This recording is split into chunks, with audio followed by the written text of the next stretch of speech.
चलिए देखिए, आज का टॉपिक है आपका एवरेज मेथड इन परसेंटेज। ठीक है, इसमें ये होता क्या है कि जब भी आप किसी टोटल के दो या दो से ज्यादा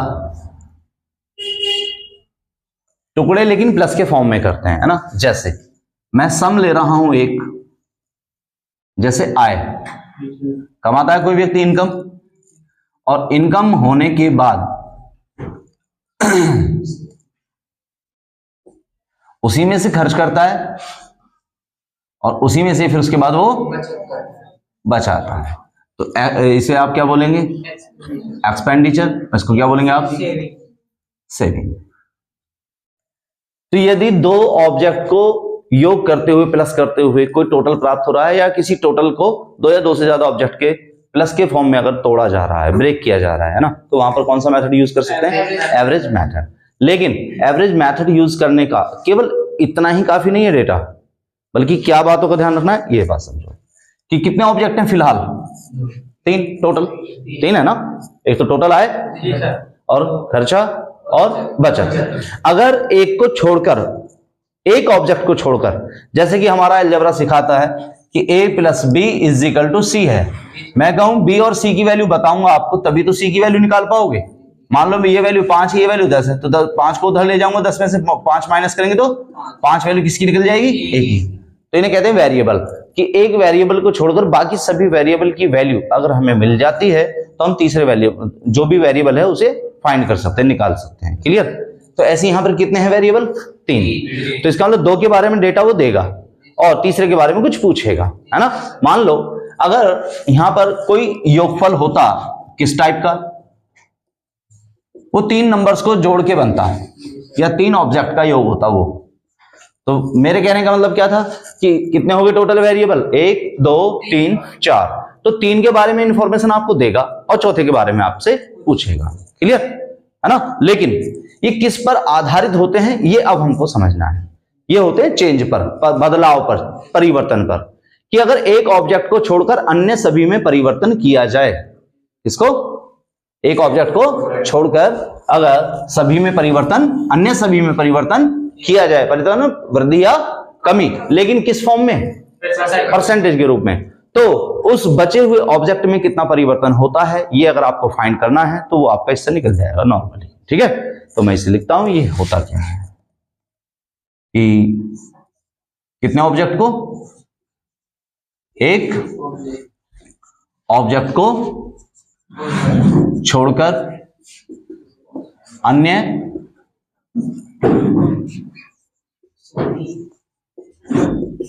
सभी ऑब्जेक्ट्स में प्रतिशत के रूप में, प्रतिशत के रूप में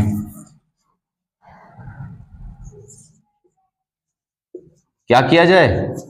बदलाव। और बदलाव को क्या करें? वृद्धि या फिर कमी, कुछ भी हो सकता है। बदलाव का मतलब वृद्धि या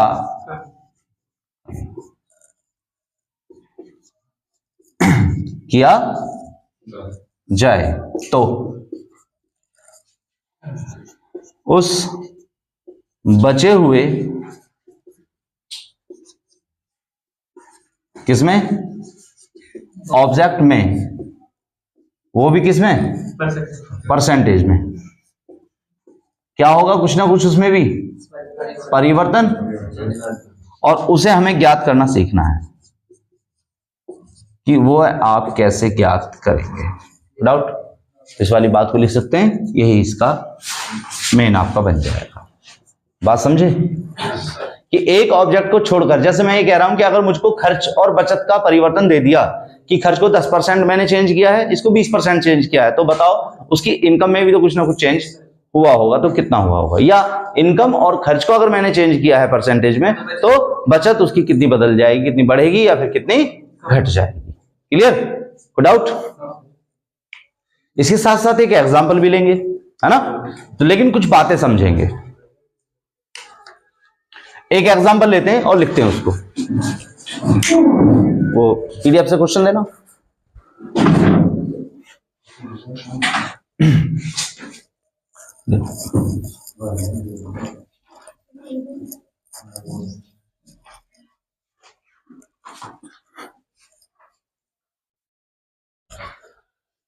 देखिए क्वेश्चन लेते हैं।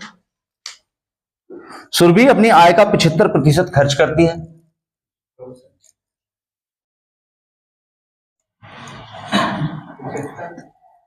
हाँ जी, सुरभि अपनी आय का 75%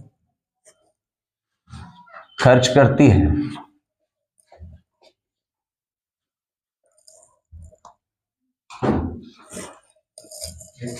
यदि उसकी आय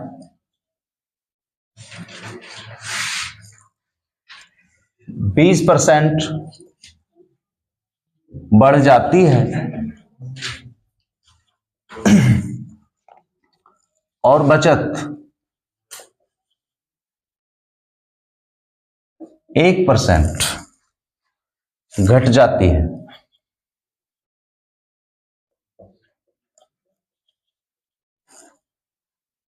तो उसके व्यय यानी कि खर्चा एक्सपेंडिचर में कितने प्रतिशत की वृद्धि होगी।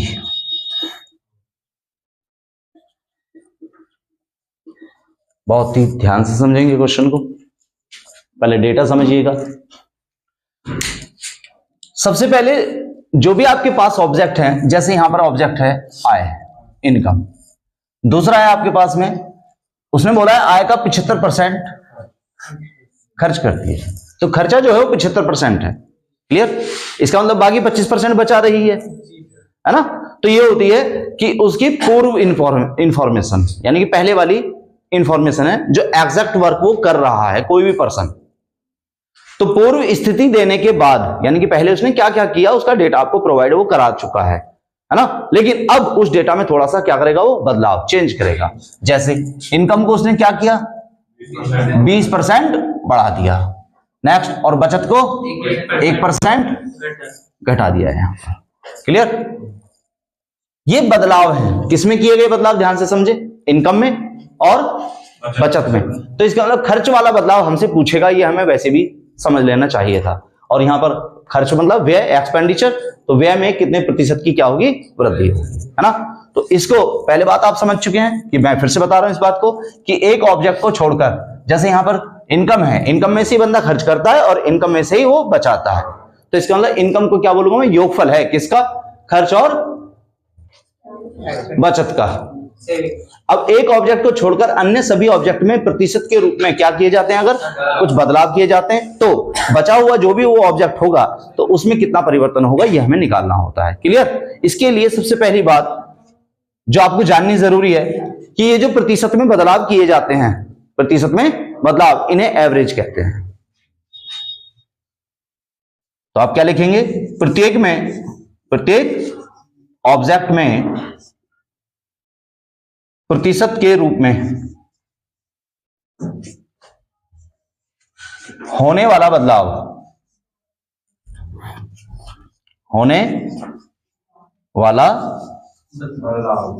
या परिवर्तन, ध्यान देना, उसी को क्या बोलते हैं, औसत, मतलब एवरेज।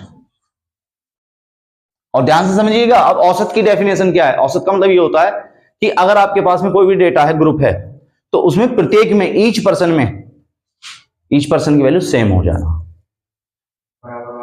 औसत का मतलब ये है बिल्कुल इक्वल। जैसे 5 का ग्रुप है, हम कह रहे हैं आपका एवरेज 6 है, तो इसका मतलब 5 की वैल्यू 6 6 6 6 6 है।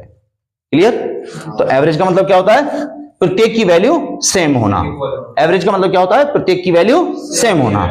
ठीक है, प्रत्येक की वैल्यू सेम होना किसी भी ग्रुप में। कोई डाउट? अब बड़े ध्यान से समझना, यही इसके लिए आपके काफी है और यही इसका मेथड और रूल यही होगा। कौन सा? यही वाला आपका। कि प्रत्येक ऑब्जेक्ट में प्रतिशत के रूप में कोई भी बदलाव अगर किया जाएगा तो उसे आप क्या बोलेंगे, एवरेज बोलेंगे, उसी ग्रुप का। क्लियर है ना। और सुने, उनकी जो पहली वाली स्थिति है जो एग्जैक्ट है, चेंज होने से पहले वाली स्थिति, उसको आप किस में लेके चलेंगे, फ्रैक्शन में, यानी कि अनुपात में लेके चलेंगे, है ना। चलें करें क्वेश्चंस को, देखिएगा solution.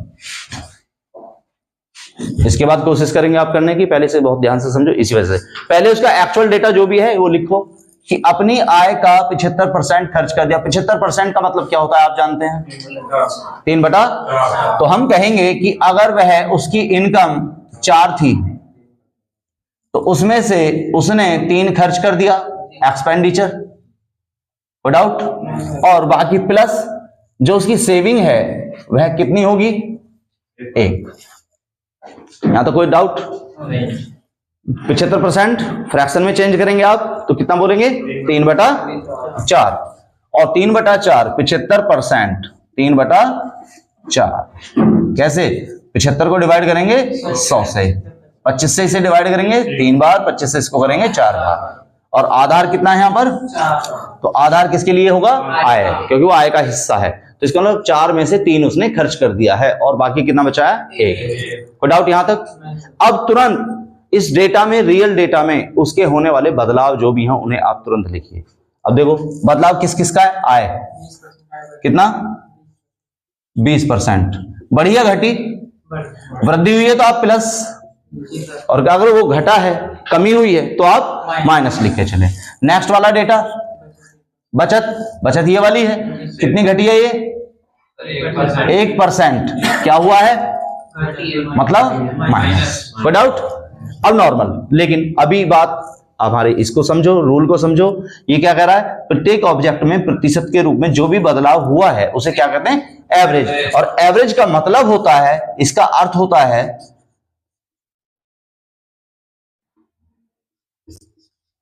The value of each person, the value of each object, person कुछ भी जो भी आप कहना चाहें, यानी कि प्रत्येक के लिए होता है, यानी कि एक बंदे के लिए होता है ये, हर एक के लिए। तो अब ये कितने हैं, कितने का ग्रुप है ये वाला, 4 का, इसे ग्रुप कहते हैं।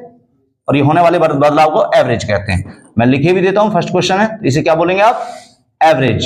क्या बोलेंगे, एवरेज। और ये क्या कहलाएगा, ग्रुप। कितने पर्सन का ग्रुप है, कितने ऑब्जेक्ट का ग्रुप है ये, और एक ईच का मतलब प्रत्येक। तो हर एक पर अगर 20% की वृद्धि होगी तो 4 बंदों में कितने की होगी, तो आप कहेंगे कि 80% की होनी चाहिए। कोई डाउट है, बोलो। यहां पर 1% की कमी, कोई डाउट यहां तक। अब इसका एडजस्टमेंट कि टोटल कितना बनना है, 80, टोटल कितना बनना है, 80। सोचिए ये माइनस का 1 है, पहली बात तो ये कि इस -1 को आप इधर लेके आएंगे तो इधर +1 हो जाना है, तो इसकी वैल्यू कितनी मिल जाएगी यहां से, टोटल ये वाली इसकी 81, कितना % और वो भी कैसा, प्लस का। कोई डाउट। और 81% टोटल आया है, ये आपका टोटल इफेक्ट होता है, टोटल क्या बोलते हैं इसको आप। लेकिन निकालना क्या होता है, परिवर्तन निकालते तो उसे भी एवरेज कहते हैं। एवरेज मतलब एक का ही वैल्यू निकालना है। तो ये 81 कितने % की वैल्यू है, 3 की। तो 3 के हिसाब से 81 को जब आप बांटेंगे तो 1 के हिस्से में 27, तो 27% वो वृद्धि या कमी, वृद्धि। और यही आपका क्या होगा, आंसर होगा। डाउट, फिर से समझो। रियल डेटा लिखते हैं कि जैसे आपके पास में वो कह रहा है कि आय का 75% का 3/4, तो 3/4 का मतलब 4 में से 3 वो खर्च कर रहा है और 1 बचा रहा है। उसके तुरंत बाद आप क्या करेंगे कि उनके जो ऑब्जेक्ट में जो बदलाव हुआ है, जिस ऑब्जेक्ट में जो बदलाव हुआ है उसे उसके नीचे लिखेंगे। और ये जो होने वाला बदलाव होता है ये 1% की, एक ऑब्जेक्ट की वैल्यू होती है, कितने की, 1 की। तो आय में क्या हुआ, 20% का वृद्धि हुई है, तो 20% का वृद्धि है तो प्लस, और अगर कमी हुई है तो माइनस।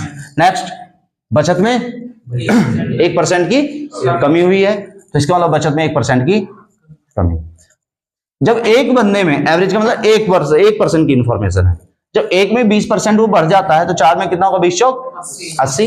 यहां पर 1 की गुणा मल्टीप्लाई आप 1 में करेंगे तो कोई फर्क नहीं पड़ने वाला, 1 ही रहेगा। और ये लेकिन कैसा है, माइनस का।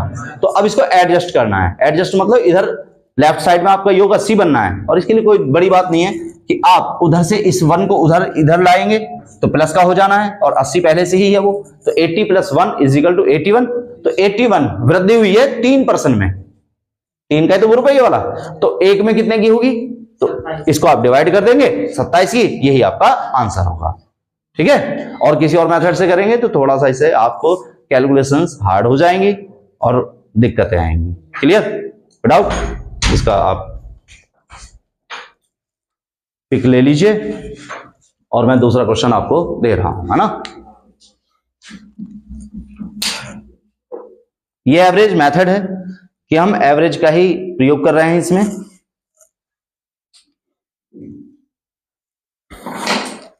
जो एक्चुअल पोजीशन है पहले आप उसे लिखेंगे, उसके बाद उनके बदलाव लिखेंगे, और जिस ऑब्जेक्ट में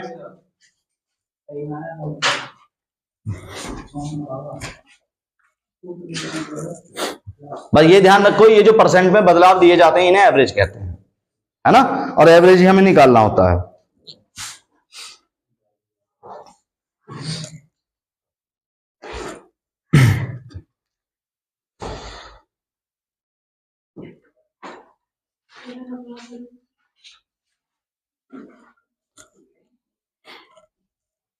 क्लियर?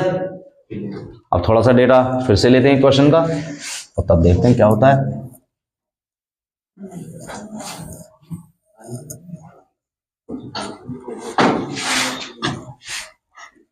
तो बताएंगे आप मुझे इसका तरीका कि सबसे पहले एक्चुअल जो भी डेटा है उसे लिखेंगे, और जो इसमें जो बदलाव होते हैं परसेंटेज में उन्हें क्या बोलते हैं, एवरेज। एवरेज का मतलब क्या होता है, एक में कितना परिवर्तन हुआ है। ठीक है, तो एक क्वेश्चन है नेक्स्ट इसके बाद। सोनू अपनी आय का 15% बचा लेती है।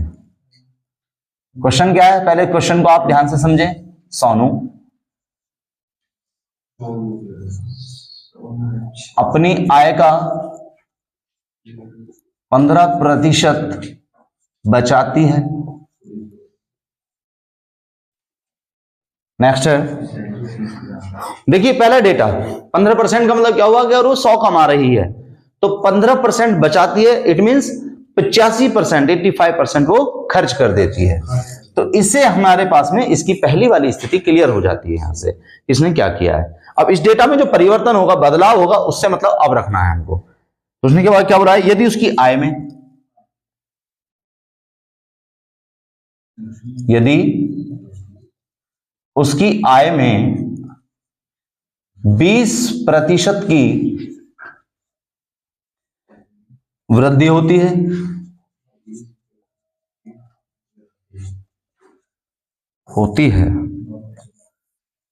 और वह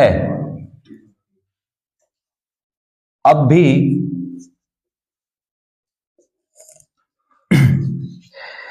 पहले जितनी ही बचत करती हो, पहले जितनी ही बचत करती हो,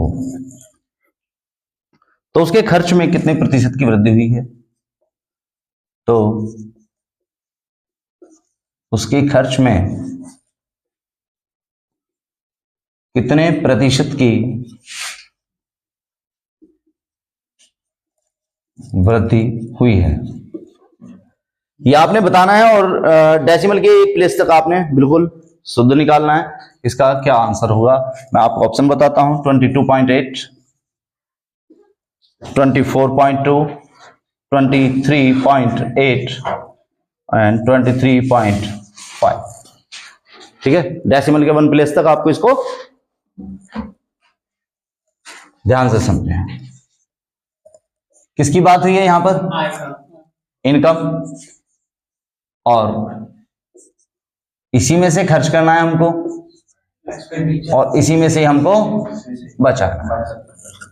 क्लियर? 15% बचाती है, 15% का अगर आप फ्रैक्शन बनाएंगे 15/100 तो 5 से कट जाएगा, है ना, तो 3/20, 3/20, और 3/20 का मतलब है कि 20 अगर वो कमाए 20, तो तो उसके बाद उसमें से 3 बचाती है, तो इसका मतलब 17 वो खर्च करती है। यहां तक कोई डाउट है तो पूछें। क्लियर? अब इस डेटा में जो बदलाव है, परिवर्तन है, चेंज है, यानी कि एवरेज, उनको हम देखना चाह रहे हैं कि आय में क्या हुआ है, वृद्धि। तो इसको आप क्या लिखेंगे, 20% की वृद्धि। कोई डाउट? नेक्स्ट, और वह अब भी पहले जितनी ही बचत करती है, सेविंग उसकी अभी भी उतनी ही है ना? कितनी? देखिए सुनिए, सेविंग में कोई परिवर्तन नहीं हुआ है। मैं क्या बोल रहा हूं, यहां से बदलाव लिखते हैं। बदलाव जो हुआ है, बदलाव कितना हुआ है? कुछ नहीं हुआ है। सेविंग में बदलाव क्या हुआ है? कुछ नहीं हुआ है ना? फिर से देखिए, टोटल वैल्यू नहीं लिखते हैं आप, यहीं कंफ्यूज हो रहे हैं, है ना? और फिर से इस बात को समझो, जैसे यहां पर बदलाव लिखा है 20% बढ़ाया, आपने टोटल वैल्यू तो नहीं लिखी, तो इसका मतलब यहां बदलाव क्या हुआ? सेविंग में क्या बोल रहा है वो? 0%।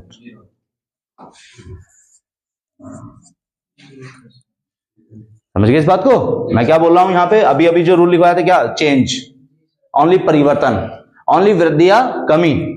जब उसकी जो बचत है क्या रह रही है, वो पहले जितनी, तो इसका कोई बदलाव नहीं हुआ। और मुझे कहना है कोई भी वैल्यू अगर पहले जैसी ही रहती है, तो और आपसे ये पूछा जाए कितना बदलाव हुआ है, तो क्या बताना चाहिए आपको? 0। भाई आपके पास पहले ही 15 रुपए थे, आज भी 15 ही रुपए हैं, तो इसका मतलब बदलाव क्या हुआ? 0, कुछ नहीं, नथिंग कोई तो 0 बोलते हैं, नथिंग इज कॉल्ड 0। जो कुछ नहीं है वही 0 है। कोई डाउट है तो बता दें, एक बात बताएं, यहां से कितना मिलता है आपको?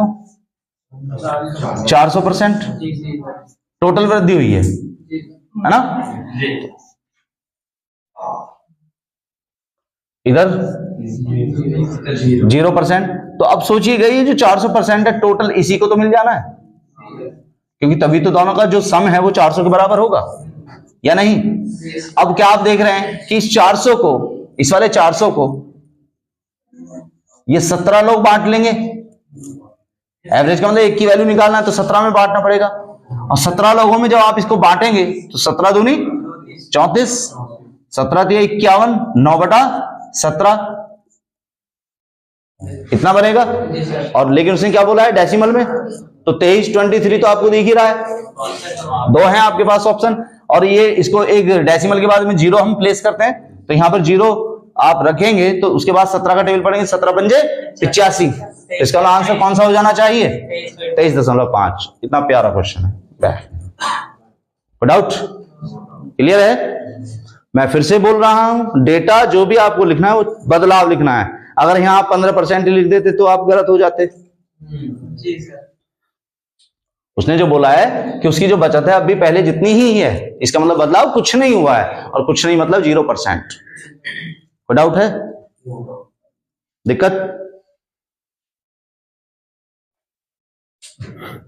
तो इस मेथड से आप इस प्रकार के क्वेश्चन इसी मेथड से करें, है ना?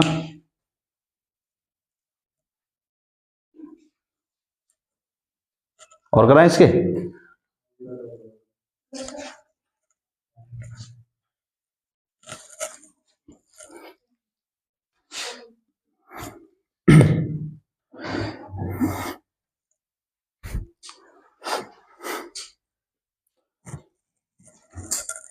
सब करें?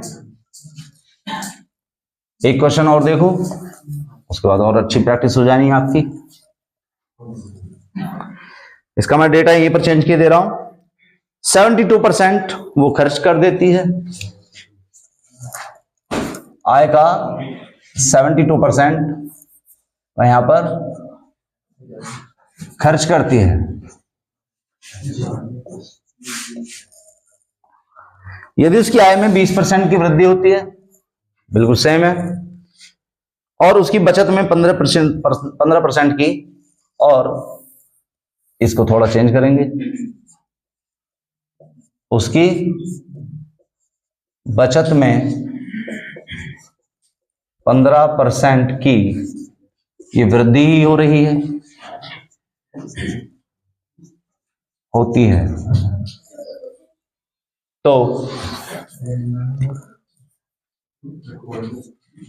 उसकी बचत में बताना है कितने प्रतिशत की वृद्धि होगी, और ये डेसिमल के 1 प्लेस तक आपको सही बताना है, तो उसके बचत में। क्लियर? बताएंगे क्या लिखेंगे सबसे पहले? इनकम, और इनकम कितना है यहां पर? 72%। 72%, तो इसका मतलब आधार 100 मान लें। कोई डाउट? बोलो। अगर आप इसमें से एक्सपेंडिचर मतलब खर्च करते हैं और प्लस क्या करते हैं, कुछ बचाते हैं। दूसरा है फ्रैक्शन में, अगर आप इसे लिखना चाह रहे हैं तो 4 से कट होगा ये 18 बार, ठीक है 25। तो आप वो भी डेटा आप यहां पर लेकर चल सकते हो। कितना कि 25 में से 18 उसने खर्च कर दिया, क्योंकि 72% का मतलब क्या होता है? 18/25, कि 25 अगर वो कमा रहा है तो इसका मतलब वो 18 खर्च करेगा, ठीक है। बाकी कितना बचेगा? 7। यहां तक कोई डाउट? नेक्स्ट, इसके तुरंत बाद इनके बदलाव लिखते हैं, जो भी इनमें चेंजेस हो रहे हैं। बताएंगे कि पहला बदलाव किसमें हुआ है? कितना हुआ है? 20% की वृद्धि। तो 20% की वृद्धि हुई है, और ये जो बदलाव होता है इसे एवरेज कहते हैं। एवरेज मतलब एक में होने वाला परिवर्तन। नेक्स्ट, उसके तुरंत बाद किसमें? बचत में, मतलब इसमें कितने की? 15% की क्या हुई है? ये भी वृद्धि हुई है। साइन का बहुत ज्यादा ध्यान रखेंगे। अब थोड़ा सा एडजस्ट कर लेते हैं इसको, ठीक है। एडजस्ट करते हैं तो देखिएगा क्या होगा। कितने की वृद्धि हुई टोटल?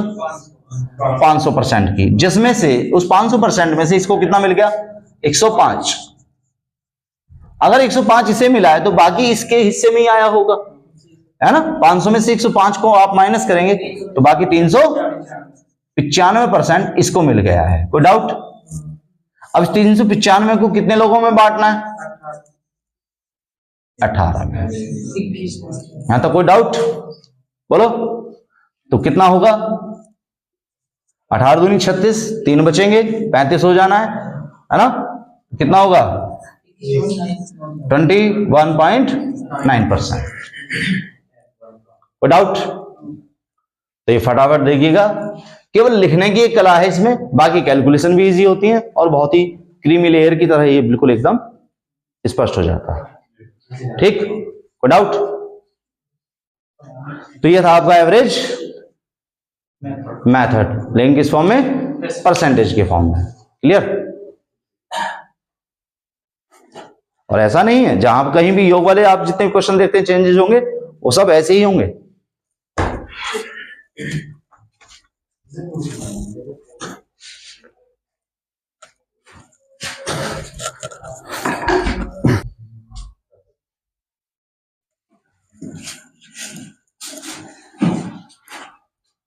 एक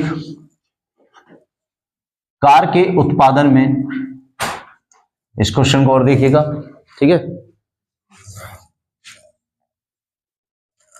कार का जो उत्पादन हो रहा है उसमें 3 मदों में खर्च होता है। 3 मदों में क्या होता है?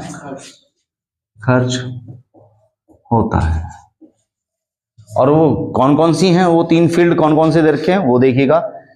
ये मद हैं खनिज पदार्थ का मूल्य, मजदूरी और ऊपरी खर्च।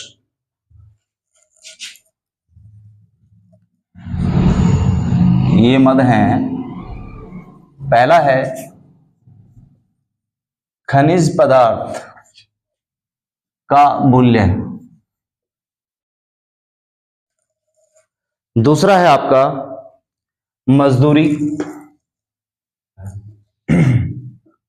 तथा ऊपरी खर्च। ऊपरी खर्च।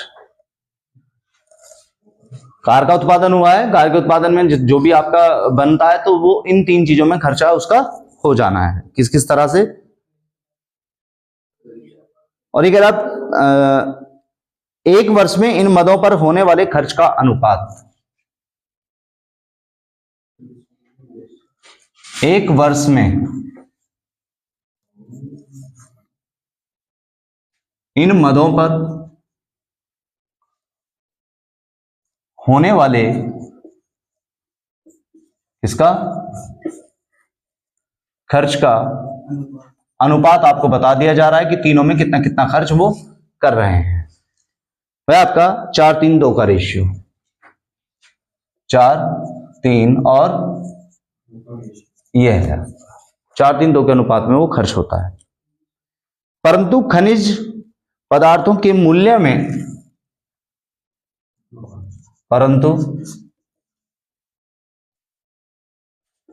खनिज पदार्थों के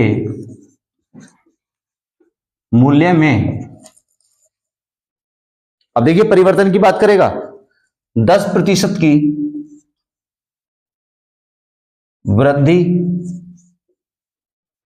होने पर, और दूसरा जो डेटा है मजदूरी में 8% की वृद्धि होने से, मजदूरी में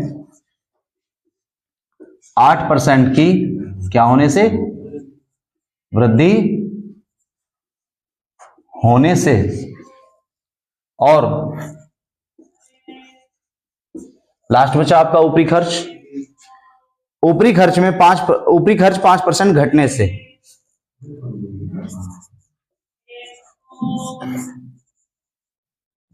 ऊपरी खर्च 5% घटने से कार के मूल्य में कितने प्रतिशत वृद्धि होगी? कार के मूल्य में कितने प्रतिशत वृद्धि होगी? देखिएगा, आपको लग रहा है कि ये क्वेश्चन काफी हार्ड है क्योंकि लैंग्वेज ही इसको हार्ड बना रही है, बस, है ना? लेकिन आप ध्यान से समझे कि 3 मदों में खर्च हो रहा था कार का उत्पादन जो भी था, मुझे नहीं पता है कि कितना है, लेकिन हाँ जितना भी उसको लिए 3 मदों में खर्च हुआ है उसका रेशियो हमको मालूम है कितना कितना है, कि 4 का खर्चा हुआ, 3 का खर्चा हुआ और 2 का खर्चा होता है। ठीक है, ये आपका किसमें हो रहा है? खनिज यानी कि मटेरियल, और दूसरा मजदूरी यानी कि लेबर को जाता है, और तीसरा ऊपरी खर्च। तो एक्स्ट्रा खर्चा है ये वाला आपका जो भी है, एक्स्ट्रा एक्सपेंडिचर। क्लियर? अब सोचिएगा, अगर मटेरियल पर 4 का खर्चा हो रहा है और लेबर को इतना जा रहा है 3, और एक्स्ट्रा जो खर्च हो रहा है वो 2 का हो रहा है, तो इसमें 4 3 7 और 2 9 कमा भी तो रहा होगा या नहीं? बस यही बात आपने ध्यान देनी। तो कार का जो खर्चा है वो इतना है, कार से जो उत्पादन हो रहा है 9 का हो रहा है, जिसको वो इस तरह से खर्च कर देता है। बात समझ में आ रही है? नेक्स्ट, अब मैंने क्या बोला था, पहले जो रियल डेटा है उसे लिखना चाहिए, जैसा कि मैंने लिखा है 4 3 2 मुझे दिया हुआ था, लिखा है हमने, इसका मतलब नौकरी से कमाई हो रही होगी तभी तो ऐसे ऐसे खर्च कर सकता है कोई बंदा। और जितने भी प्लस के रूप में चीजें आपके डेटा टूट जाता है, ब्रेक हो जाता है, तो उसमें अगर चेंजेस किए जाएं, तो अब चेंजेस देखो किसमें हो रहा है? पहला 10% की वृद्धि, किसमें? खनिज पदार्थों में, तो यही तो है वो। तो 10% की क्या हो रही है इसमें? वृद्धि। और वृद्धि या कमी इसको कहते हैं परिवर्तन, यानी कि बदलाव। और बदलाव का मतलब क्या होता है? बदलाव का मतलब, बदलाव किसे कहते हैं? एवरेज, एक की वैल्यू, एक में होने वाला परिवर्तन। ठीक है, नेक्स्ट क्या है? मजदूरी में 8% की वृद्धि है, कोई डाउट? क्लियर है यहां तक? नेक्स्ट क्या है अगला? खर्च कितना? ऊपरी खर्चा जो है एक्स्ट्रा, उसका एक्सपेंडिचर वो कितना घट जाता है? 5% ये घट जाता है। तो ओवरऑल आपको ये थोड़ा सा एडजस्ट करना है ना? कैसे करना है? ध्यान से सुने। यहां वृद्धि कितनी हुई? 40 की।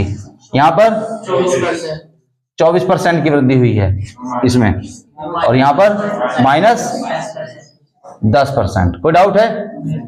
तो अब ध्यान से सुनो, मुझे यहां पर देखना है कि ओवरऑल इन तीनों के इतने इतने बदलाव के कारण ओवरऑल यहां पर क्या इफेक्ट पड़ा है। ओवरऑल कैसे? 40 और 24, 64 में से 10 माइनस करेंगे तो ओवरऑल 54% की वृद्धि हुई या नहीं। जिसको 9 लोग बांटेंगे तो एक के हिस्से में 6% आएगा और यही आपका आंसर होगा, और वो भी प्लस। क्लियर? कोई डाउट? इतना ही आया है? चलिए, बहुत अच्छी बात है। अब आगे एवरेज मेथड। तो एवरेज मेथड कहां अप्लाई होता है? जहां पर किसी भी चीज को 2 या 2 से ज्यादा ऑब्जेक्ट के रूप में प्लस के फॉर्म में अगर डिस्ट्रीब्यूट किया जाए, यानी कि उसे ब्रेक किया जाए, है ना, और उसके बाद रियल डेटा में कुछ बदलाव किया जाए। और बदलाव कैसे होते हैं कि एक को छोड़कर बाकी सब में बदलाव होंगे, और सभी में बदलाव होने के बाद उसकी आप वैल्यू फाइंड कर सकते हो जो बचा हुआ ऑब्जेक्ट है। एक ही ऑब्जेक्ट की वैल्यू पूछेगा आपसे, जैसा कि सारे क्वेश्चंस में आपने देखा है। ठीक है? डाउट? क्लियर? तो नेक्स्ट टॉपिक की बात करते हैं अब।